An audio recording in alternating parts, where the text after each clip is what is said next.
Assalamualaikum. Hai semua. Untuk resipi kali ni Umi nak share cara hasilkan cucur Jawa. Tapi yang Umi buat ni versi perisa pandan. Ada setengah tempat atau negeri panggil kuih topi dan kuih penyaram. Bahan-bahan yang diperlukan cukuplah mudah, tapi bahagian paling penting ialah teknik nak buatnya tu.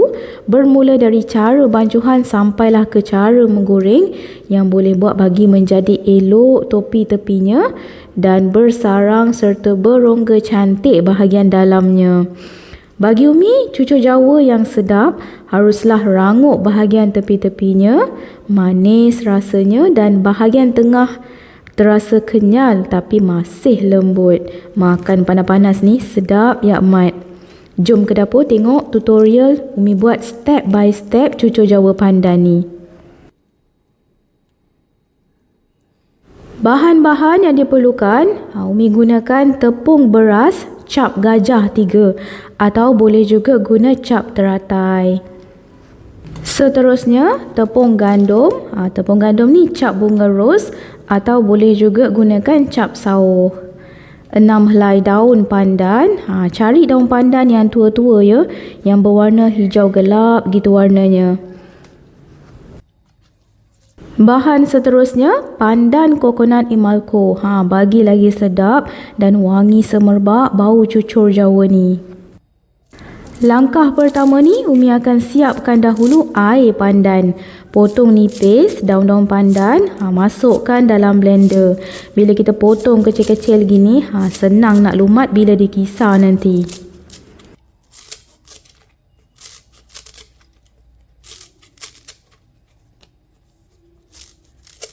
Masukkan 250 ml air suam, kisar hingga halus dan lumat. Umi masukkan air suam ni bagi mudah nanti gula larut. Kemudian tapis air pandan tersebut. Lepas tapis, timbangkan semula ya. Kalau tak cukup 200 ml air pandan tu, boleh tambahkan je dengan sedikit air suam. Biar ngam ya sukatannya hinggalah dapat 250 ml paste pandan ni. Dalam mangkuk yang besar, satukan 125 gram tepung beras, 100 gram tepung gandum, serta 150 gram gula caster ataupun gula halus. Gaulkan ketiga-tiga bahan ni bagi bercampur rata dan bagi ketulan-ketulan gula yang besar tu hancur sedikit. Dah siap tu, boleh ketepikan dahulu. Masukkan 1 sudu kecil Imalco kokonat pandan dalam paste pandan tadi. Gaulkan bagi sebati ya. Makin naik semerbak je bau air pandan ni. Kemudian Umi ada add on dengan sedikit lagi pewarna hijau. Bagi lagi menarik warna cucur Jawa kita. Kalau anda tak nak gunakan pun tak apa ya. Kemudian tuangkan sedikit demi sedikit air pandan tu ke dalam adunan yang telah kita masukkan tepung berserta gula tadi tu ya. Gaul rata. Kemudian tuang lagi air pandan, sambung gaul lagi. Sebab kita nak bagi yang pertama ni, kita nak hilangkan dahulu ketulan-ketulan tepung yang berketul tu. Sambil masukkan air pandan tu, gaulkan sebati ya.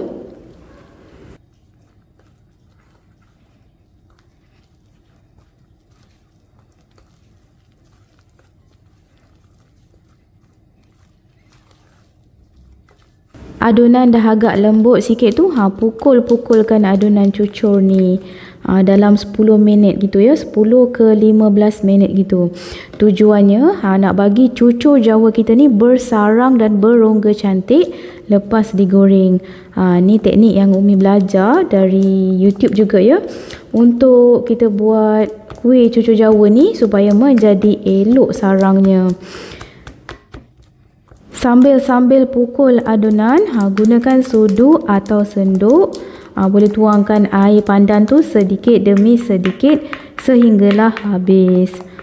Pukul ya, bagi kuat sikit biar keluar buih-buih halus gitu.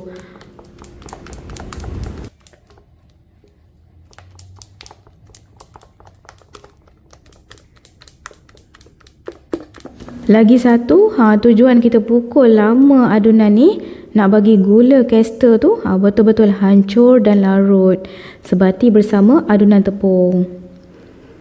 Dan lagi terbaik sebenarnya kalau dapat kacau adunan ni gunakan tangan ya. Pukul-pukul, tepuk-tepuk bagi lama sikit biar sebati dan sempurna.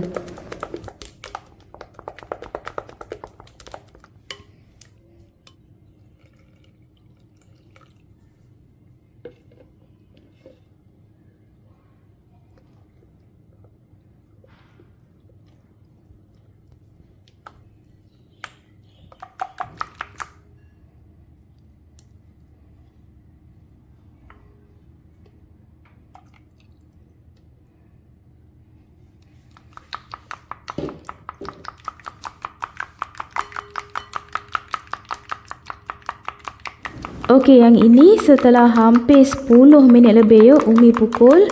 Nampak tu kan, dah keluar buih-buih halus gitu. Kemudian bolehlah tutupkan adunan guna plastik wrap atau apa-apalah penutup. Tapi bahagian tepi tu biar buka sedikit ya, supaya ada ruang pengudaraan, tak adalah beruap bila kita peram lama. Umi peram adunan cucur ni selama 10 jam. Yang paling terbaik peram adunan semalaman ya.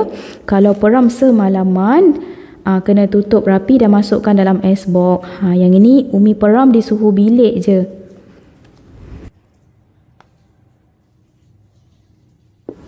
Sebelum nak goreng, masukkan minyak dalam kuali, panaskan dalam 10 minit, gunakan api sederhana kecil. Pakai kuali melengkung gini, baru menjadi elok topi kuih cucur. Inilah adunan yang setelah 10 jam Umi peram di suhu bilik sahaja.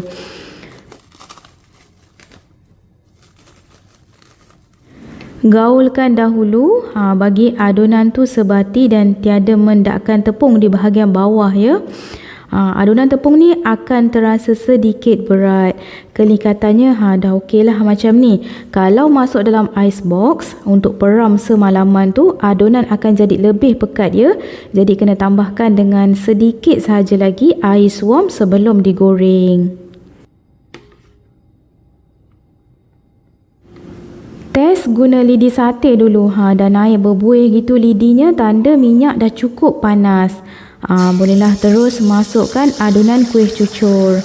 Boleh nampak tu kan, dengan sepantasnya terus naik bersarang di bahagian tepi-tepi perlahan hingga ke tengah.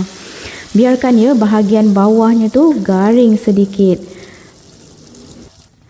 Kalau ada lebihan tepung yang belum masak, macam nampak tu kan, terkeluar tu, boleh curah-curahkan minyak panas. Gunakan sudu je.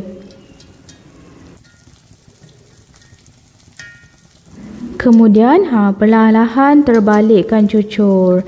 Tengok tu cantik elok bertopi kan. Garing bahagian tepi-tepinya dan naik tinggi bahagian tengahnya tu. Umi akan biarkan sekejap bagi bahagian bawah tu kepirangan sedikit. Kemudian bolehlah kita angkat dan toskan minyak. Kuih cucur ni memang makan minyak ya. Kena toskan lama sebelum dimakan.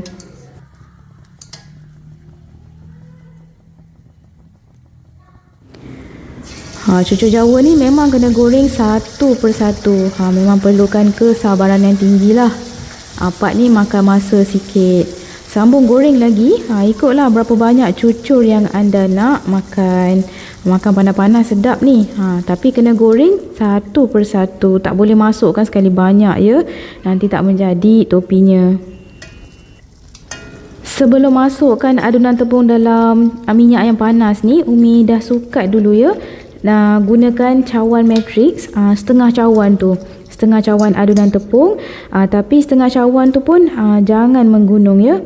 Kemudian tuangkan terus dalam minyak yang panas. Untuk sukatan ni kira okeylah, dapat saiz yang sedang-sedang gini, tak terlalu besar dan tak terlalu kecil saiz cucurnya. Kalau anda nak buat saiz yang lebih kecil sedikit, boleh pakai cawan matrix 1/4 cawan tu. Tapi minyak pun kena kurangkan ya. Nak buat cucur ni penting juga minyak tu. Jangan terlalu banyak.